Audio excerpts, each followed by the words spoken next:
So apparently Power Druid is not as bad as I thought it is. It is actually good. This is why we're making a build video on it.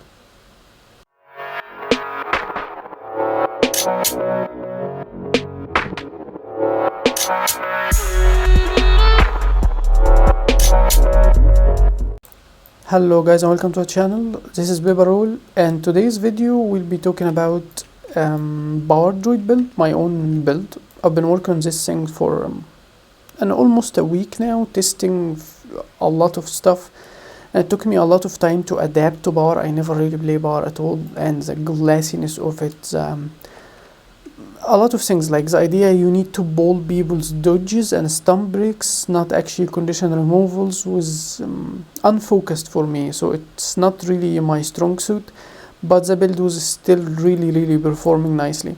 Anyway, we're gonna be getting into discussing everything about it, from benefits, good things and bad things about the build, when to play it and everything, and there will be timestamps and direct link in the description, so check the full video or feel free to skip ahead.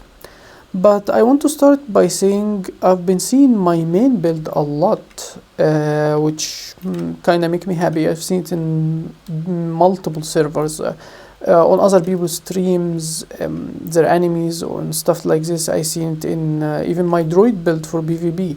I've seen it in Blade 1, 2 and even 3. So it's really great seeing a lot of people playing this and liking Druid.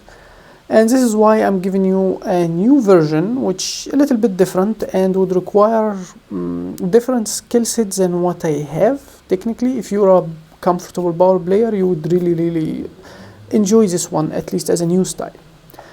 So without further ado, let's get right into it. First, equipment. I use Assassin and fully Assassin because I need precision, but I mixed 2 pieces of Berserker in my armor, and my back and accessory are Power, Precision, Vitality and Ferocity, a mix to get some healing higher, so we can actually get benefit from having a lot of healing all the time, to not be simply over healing all the time, and to give us a little bit of sustain against high burst and better also survivability against condition. The higher health pools, the better. A little bit, not just 15 or 16k, a little bit more.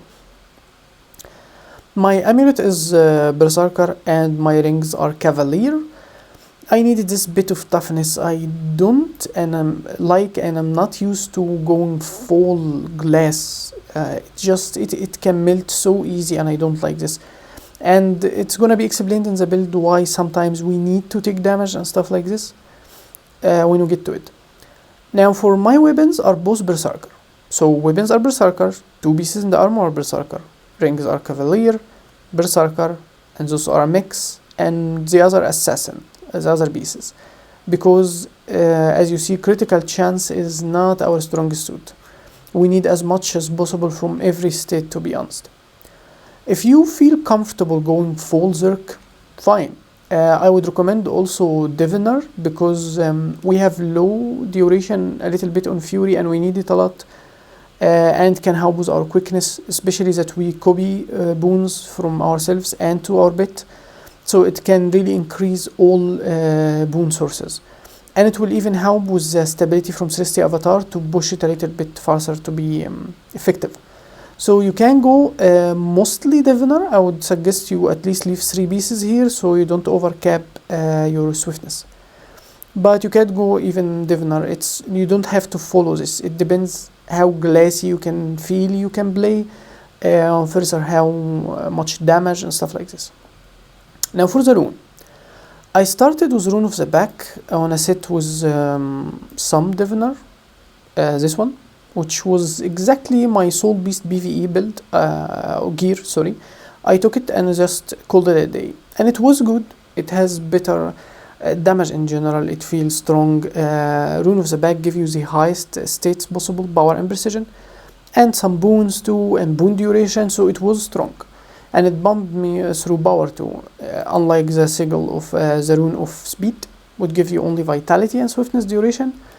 But Rune of Speed was way better against especially classes that can hit you from stealth, or like can melt you so fast you don't really you can't really react or have to be predictive more, which are the worst to this build are Soul Beast, that's Second Sniper, and Thieves in general. With Rune of Speed, your swiftness become as effective as super speed, technically. So you can move really fast. So even when they try to catch you in melee, you just out of their cleave range. You can simply walk away. Of course, they can cripple you and stuff like this, but you can simply do the same to them, something like Muddy Terrain. And you can simply cleanse, as you see with those skills, or with your staff. So you can always kite and outrun their damage. Even you can run so fast and so far, line of sight, or just escape the range, since you already have a 1500 range. So you can escape the range of a Soul Beast, which was really effective. So this is my main version, this is how I use it, but feel free to use another option. It will not really affect the build as much, especially if you find you have enough skill to handle even those guys. Now for the staff, I use cleansing and energy. Why only the staff, not the longbow?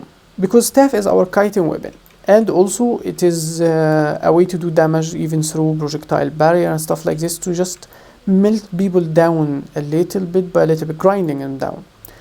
But also it is our kiting, healing, projectile barrier stuff, kind of mobility. So we need to switch to staff, cleanse, and get a dodge. It is like kiting mode on staff. I don't use this on both weapon sets because Celestial Avatar count as weapon swap. So whenever you, like on staff, you already cleansed, you enter Celestial Avatar. If you stayed long enough, up to 10 seconds, and you leave, you find yourself cleansing. The problem is, that means if you have two sets, let's say you're on longbow. So you enter Celestial Avatar on longbow, for example. Now you're cleansed because you have the sigils. You leave Celestial Avatar and you switch weapon. Guess what? You don't get the cleanse, you don't get the endurance, because they share a 10-second cooldown. It's a 9-second basically, but since Celestial Avatar count, it will not count the other one. So you be in one of two situations. Either you overcap the endurance and stuff like this, it become a little bit too much. I didn't dodge already, but I keep getting more endurance because the fight was easy, or you were at range on a melee class. Or, which will usually what be happening, you don't get the benefit because you're outplaying the cooldown. It come off cooldown, but you can't really switch weapon yet. And using this will be a waste, since we can use something else for damage, which what I did for the longbow. I used Sigil of Accuracy, but if you go full assassin, especially if you have ascended with infusion and stuff like this, you will be really high already and have a lot of fury. Or if you go diviner, you will have fury most of the time. So you can switch this for something else, like Bloodlust, for example, or Strings, to get yourself more might, since we only have like one way to get might in this build. So it can work too. But the other one, don't change it. It is Superior Sigil of Celerity. It gives you 5 seconds of quickness every time you disable a foe on a 20-second cooldown, which means this thing is actually lower than it is. So on longbow, every time we hit this, we will get it. If we switch between longbow or whatever weapon and Celestial Avatar, using Celestial Avatar skill 3 will also trigger it, since it's a daze. And from a trait we have, which two-handed wielding, we get Fury every time we disable a foe for 3 seconds on a 10-second cooldown. That means this skill will give us quickness and fury to start bursting. And in Celestial Avatar, skill 3 will get us quickness and fury to start bursting with Celestial Avatar 5. Okay, so now let's get with traits. I go Beast Mastery, Wilderness Survival, and Druid. For Druid, we go the stable way, 1-1-3. Druid Clarity, Celestial Shadows, and Ancient Seed. This skill is great. It is how you play Druid with a power all condition. You catch others so they can't move, you force them to use skills, mobility, condition cleanse, whatever. It's just you position yourself and your enemy. It's knockback, immob, knockback, immob. Basically the normal Druid, or at least Celestial Avatar and catch everyone around you. And it can force people even to stay in barrage, and force them even to stay in Jacaranda's lightning field, which work amazingly good. So we have Ancient Seed and we have Jacaranda's Root, which two really good immobilizers to catch people. And also we can immobilize people through Celestial Avatar, so we have a lot of immob in this build. And this one for Condition Cleanse, and this one for the Super Speed and Stealth repositioning. It is a normal Druid style in play. Don't ever change them, honestly, like unless there is some gimmicky builds that can do other things, or if you're playing support. But in roaming and stuff like this, don't ever change any of those. Now, for wilderness survival, this trait means a lot to our survivability. Most of you would think of it as wilderness knowledge, the Condition Cleanse, but it is way more for our survivability and damage even. For a start, the 25% increase for endurance regeneration is just amazing. And getting protection on dodges and protection healing would help with our Celestial Avatar fill, and even healing our bit and making it more tanky to survive better so it doesn't die. And we count on bit a lot in this build. We don't get punished as hard as Condition Ranger if your bit die, and both our bits are tanky, but our bits are way more like useful than even the Condition one. So this actually functioned really good. I go with the lesser muddy terrain because, like I said, if you're running from someone, even with Rune of Speed, now they have to be crippled or mobbed to go through this. And with your higher movement speed, no one can catch you. This is how the idea works. And simply healing like this would make this heal skill that doesn't cleanse condition actually cleanse. So now you can cleanse with your healing skill, this one. Those two can't. And you can cleanse with weapons switch, and you can cleanse by entering Celestial Avatar and using Seed of Life with skill 2 in Celestial Avatar, and with the Blast of skill 3 in it. I use the same normal options for Celestial Avatar, just like the Condition, which enter, I use skill 2 and skill 3 to blast in it for Condition Cleanse, and go with skill 5 to entangle people. The only difference is I full channel skill 5 in Celestial Avatar. If it's possible, you will be surrounded by people and they can burst you down, you can't move.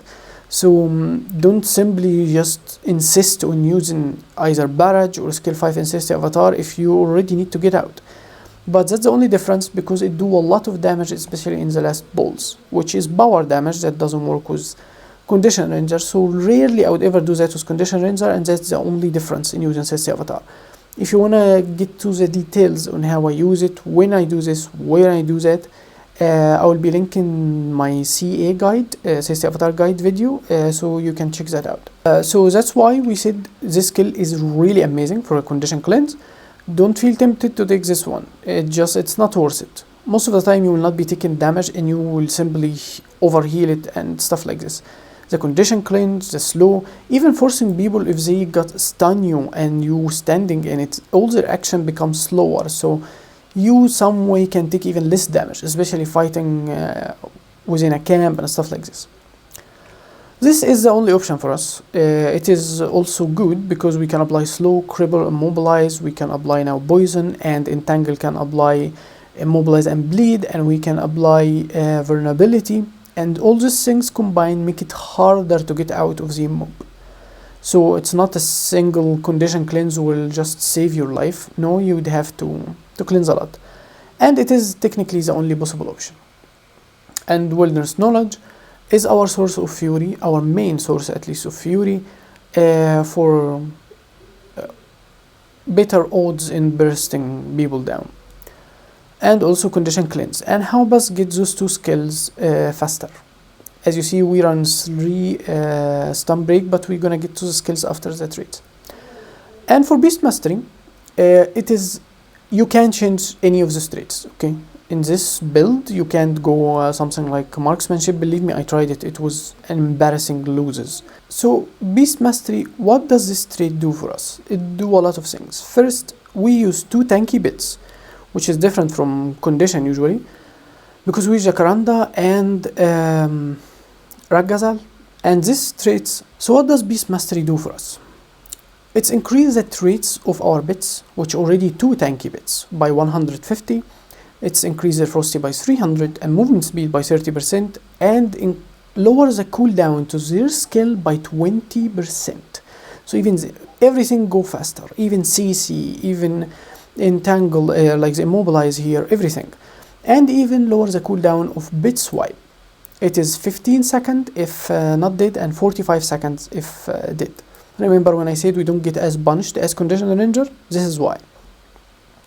And also, as long as your health is higher than 90%, your bit do even 10% more damage, which is really great because it's one of our main sources of damage to burst is our bit actually.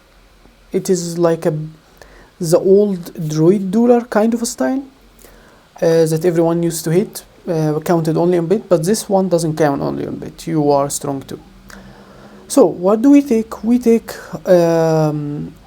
this skill, Resounding Timber, which make our command skills give swiftness and regeneration to everyone and lower the cooldown, which our main source of swiftness, if not the only, unless we copy swiftness or something. And we go two-handed training because we need a lot of fury, as I already told you, and the weakness is, it means that you have to hit actually even with this skill, and the other one, our bit already can survive. It doesn't really matter. We really need the fury. And the last one is kinda optional. It depends on your skill level or how you think when you play this build.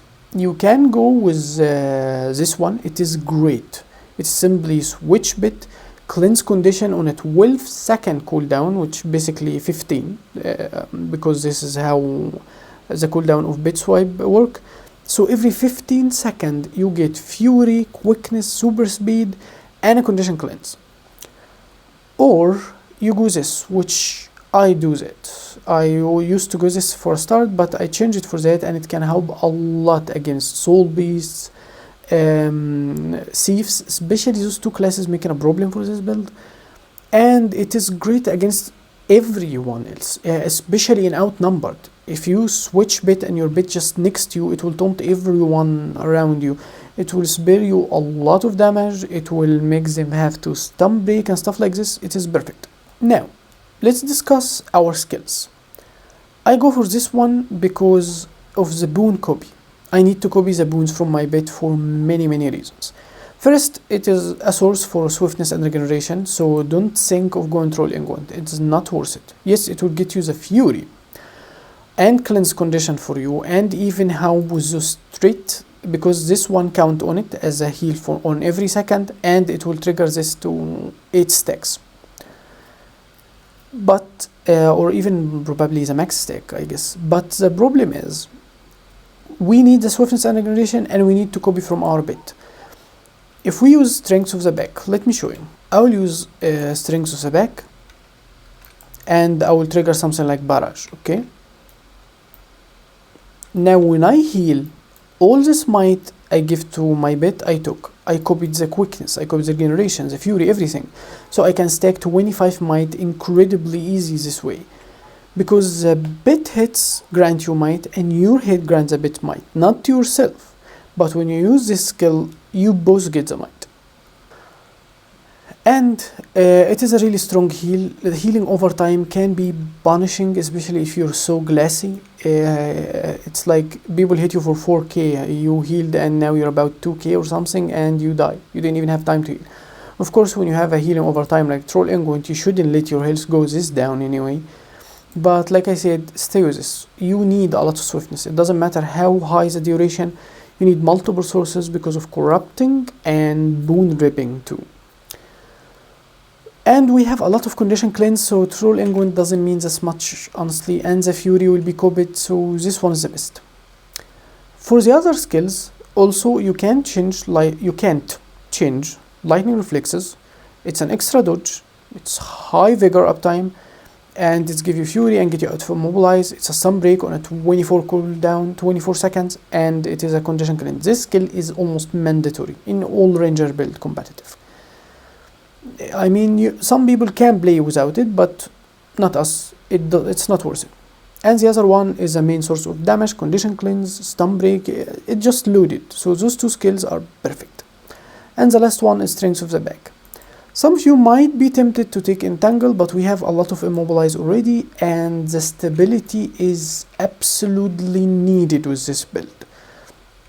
And it gives us some of what we count on, some of the fury we count on, like every other skill is really low. This one gives us a load of boons that will help us really focus and like put our survivability exactly when we need it, especially because of the stability. So don't change it. Entangle is not worth it. People simply walk out of entangle. This skill is a little bit weak. It is extra, especially if you go condition. Of course I use it on condition, but it's not that effective if you're power playing. You need this one.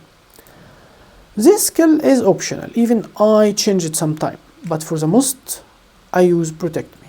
It is the lowest stun break, except that ones that we already have, because the other options are something like the signet or glyph of equality and stuff. This one is the lowest.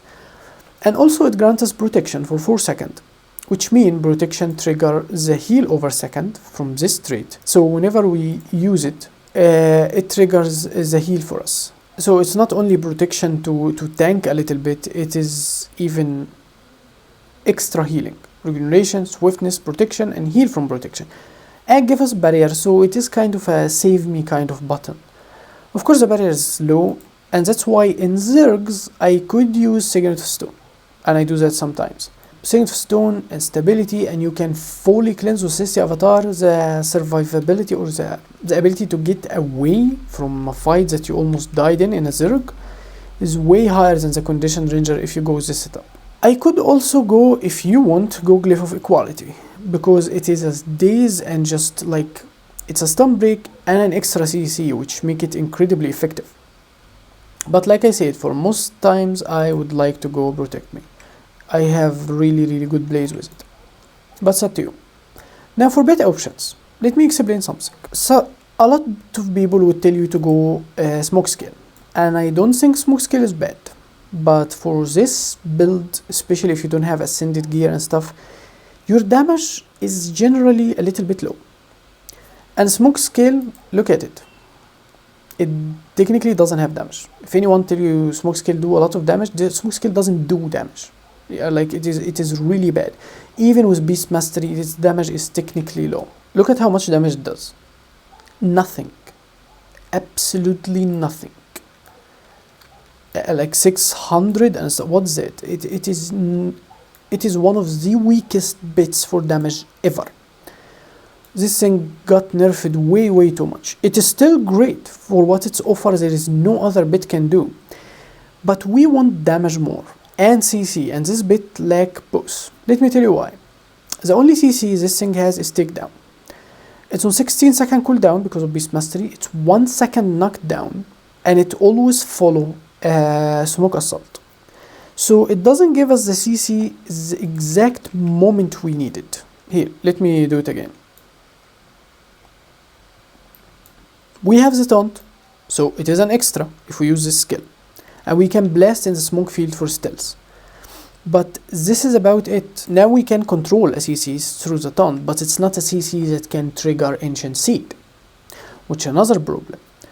And also we can't control the other one. It will not start right in the fight. It is really predictable because it's this one. It always follow like that. But we can use Rug Gazelle, for example, which do immediately once it charges to battle a daze, and from far. If you're really good with positioning yourself, like I be far, let's say I used my staff here or something to kite, and I was in this bit, so my opponent was behind me like this golem, so I would change and I would immediately go for something like auto attack. Rug Gazelle will position itself and immediately go.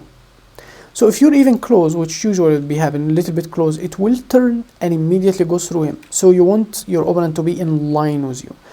If your opponent moving around you like a thief trying to pull a backstab, you go to Rug Gazelle immediately and trigger this one on your enemy. So Rug Gazelle will trigger the taunt and launch him right off the bat because he's in cleave melee, like too close to you. And also Rug Gazelle has this skill which can do a lot of damage and too many hits, which help also with something like rampage. So if you hold your opponent through entangle or put him in like this ball of wood, Ragazal would do a really good damage to him. And immediately if we go to the other bit will burst him down also by cold lightning. So both bits has a lot of potential. That's why I don't like smoke scale. And also the idea of using smoke scale will make it incredibly either close to you so you can stealth in it, and it will force you to use your stealthing abilities in a way like, let's say I'm using smoke scale here, I'm gonna blast in its field. So I need to use this field not for CC, not for controlling something, just for a stealth like this. My bit usually attacking my enemy far from me. This can't happen. So I need to do that every time I just entered a smoke scale, like when the moment I switch to smoke scale, or I force him to not attack to begin with, which is a huge loss for damage and effectiveness. So the logical option would be at this point to go this one for higher quickness, which means now there is not even a CC you can control on smoke scale, and you will be just keep wasting this skill for a simple stealth. And now you can't blast in your water field for higher healing. So it's like you always lose something to gain another. But with Ragazal you don't. It's simply you have 2 CCs, one you can control and higher damage. It is just reliable. And when it's just run away and go far and keep walking slowly back, that means it can kite. Ragazal, with this weird thing that some people hate, actually can get itself away from AoE or cleave, and you can control it by pressing either attack, come to me, or any command. So it can be really effective to use Ragazal this way. And like I said, the other bit is great. It heals itself, it cleans condition, it's the highest burst for a bit in the game, and it has its own route. Now, so let's discuss how this bursts work. Usually, this is how I start. I start on Ragazal and I start on longbow. So this was my target, for example. In most duels or stuff, you find people either start with auto attack for a little bit of damage, or just who stealths longer the way, and some people would start immediately with stealthing. You can do that, feel free to do it. Sometimes I don't. I start with an auto attack and then I go with something like knockback or whatever. But most of the time I would just auto attack and let Ragazal do the daze. Just run toward the enemy and do the daze, and I will be bursting with quickness. And then force another CC. If my enemy got out, I would be a little bit on kiting and I switch bit. I would go barrage here and the enemy would come to you, so I would immob him like that and go with another damage. If it's got out, now we can knock him back, getting the quickness and fury. At this time, as you see, from Ragazal to Jacaranda, we already crossed the threshold of 10 seconds, which means this knockback will trigger another ancient seed. Now, if I found myself, like, this would be off cooldown again. So usually at this point, I'll try to catch people with barrage, either after that or before that, as explained, and I'll go 60 avatar with the normal rotation and go like this. If I'm fighting a condition player, I could wait for another seed of life. And now I could switch from Jacaranda if I'm being pressured and immediately trigger the lunge and triggering the taunt this way.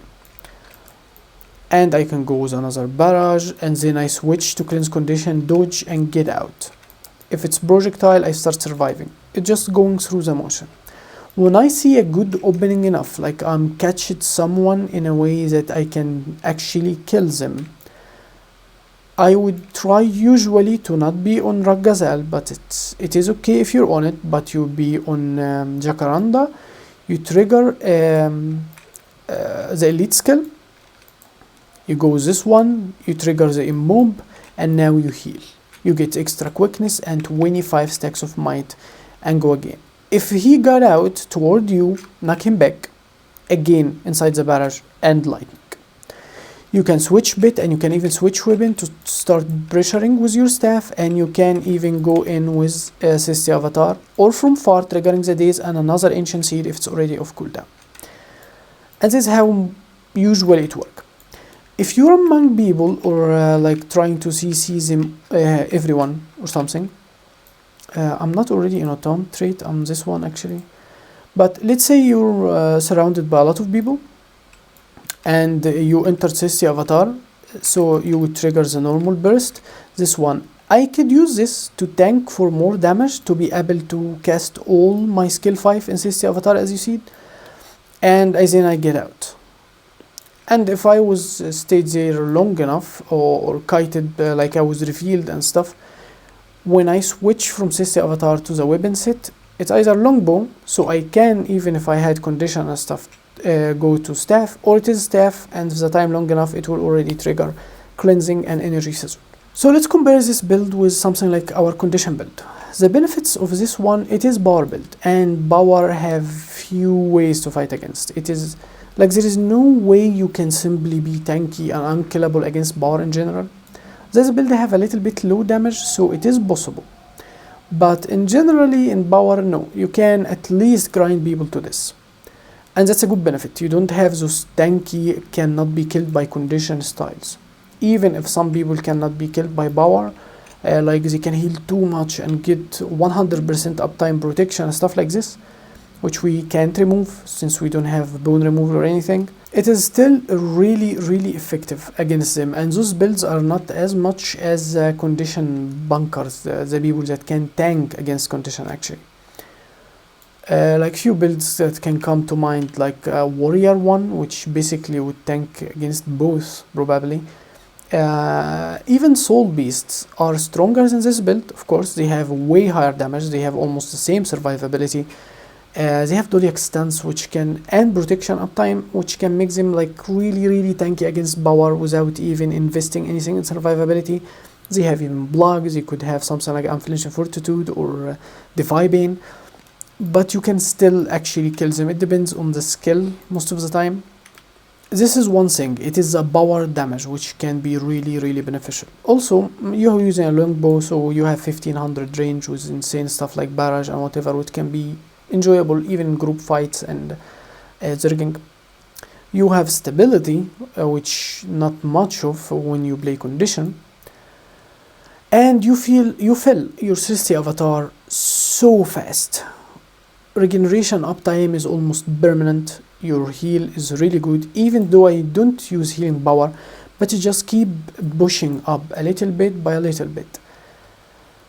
And Sisti Avatar, as you see, fell on power damage, which that's what we do now. So Sisti Avatar is just, it fell insane. It's not like condition builds when it's really annoying to fill. Like if you start a fight without any Sisti Avatar, you can work out with this one, but it doesn't work out with condition build. You have to have at least like 20% or something. But the downside is, well, it is a power build, so it can be, how I say this, if people really have a unique build, as you said, that can tank a lot against condition, against power, it is hard to kill. It is limited, and because how glassy it is, without giving any higher advantage to survivability than condition 1, it's simply less survivable. Like our condition build uses staff and short bow. This one staff and longbow, and longbow doesn't even pierce. And we don't have any skills here that help us do damage. Yes, we have might, but that's about it. The other one have sharpened stone, have entangled, so how it do damage, it is higher. And it has even more CC, which make it can trigger ancient seed more effectively. So this one is limited through damage, and since it didn't have any better survivability overall, except for I don't know, faster use of Sisti Avatar, stability, higher stun break, it's about it. It's lower in toughness, it's lower in healing power, so it can get out better, like escaping fights, stealthing, doing jukes. It can do it probably better at some point, but it doesn't have same survivability, and that really appear in outnumber fight. This one is not really that good. I admit my skill has kind of part of the problem. I'm not that skillful in power. It took me like up to the last day of testing to actually adapt on thinking like a power player. So if you really used to play something so glassy, you maybe will do just fine with this one. But it is great for dueling, like for 1v1s, it's really shine. And it can show you how it's easy to melt some tanky builds, like even the condition or power, whatever they played, the tank necromancer, core necro, it can melt it, no problem. The builds that felt unkillable to condition, like sword thieves, he can kill it. Warriors, he can kill them. Tempest, great against them. It's a matter of time, but he doesn't get really annoyed. Reflexes, who care of reflect? You have staff, which is really good for it. Now for food, I use as usual tropical peppermint cake, and it will help fill CC avatar even faster, so it's really effective and give you some sustain with your regeneration. And I use the word versus word one, gain power from vitality and toughness, but feel free to use whatever you want at this point. So that's it for the video, guys. I hope you enjoyed it and would give this build a shot, and tell me what you think, especially you expert power players who always play power. Tell me how it goes for you when you try this build, and I will be seeing you next time. Now I'll leave you with some footage for the build, and don't forget to like, subscribe and comment, and see you later.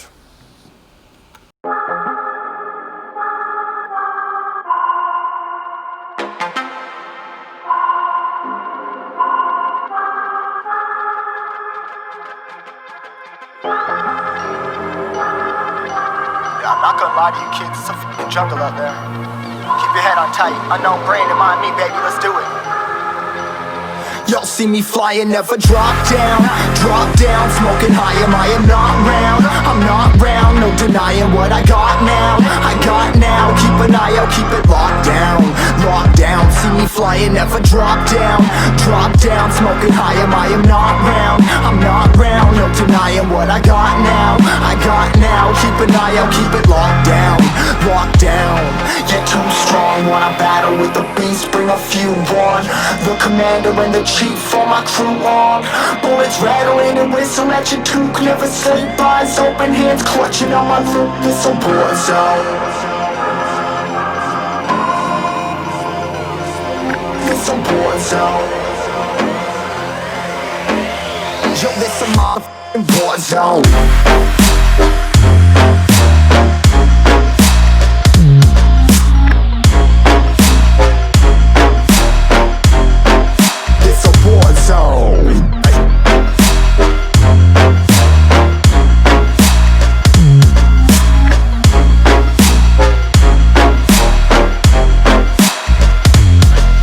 Feel the impact, yeah, break it open, leaving nothing f***ing intact. Hey yo, you been hacked, you're safe, hard in, but I found it, homie, been cracked. Hey yo, we been back, your band stacking, see you flexing with the thin stack. Hey bitch, you been whacked, I kill them all, feel the motherfucking impact.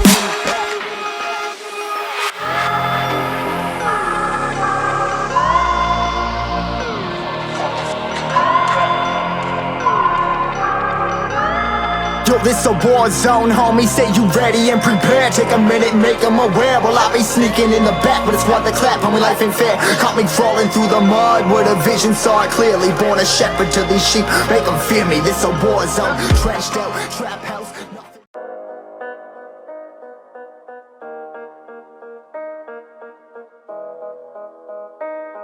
Yeah.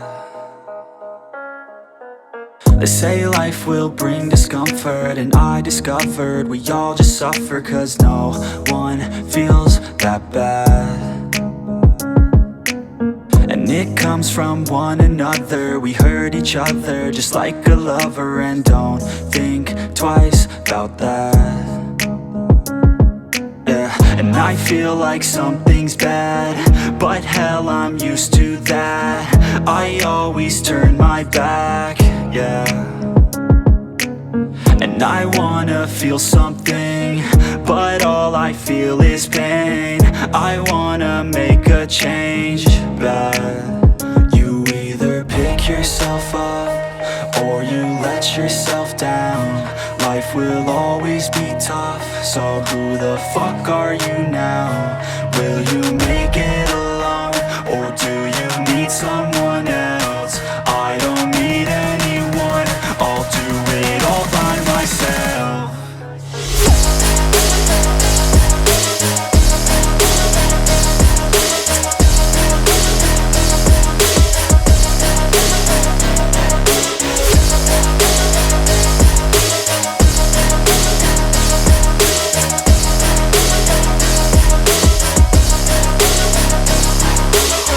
Got scars, put up my guard. I don't wanna get torn apart. I start to feel my heart race faster, it's pumping hard. And all I want is to be something. That's why I just keep on running. Can't stop what you don't see coming.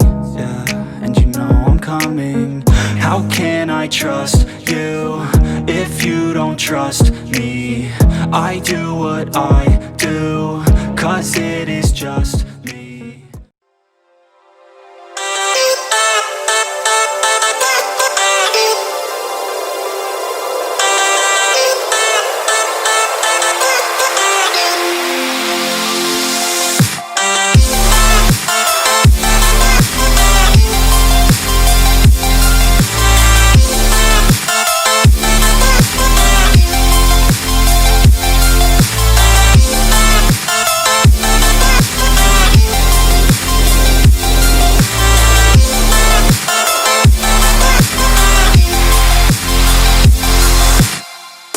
Floating through the clouds.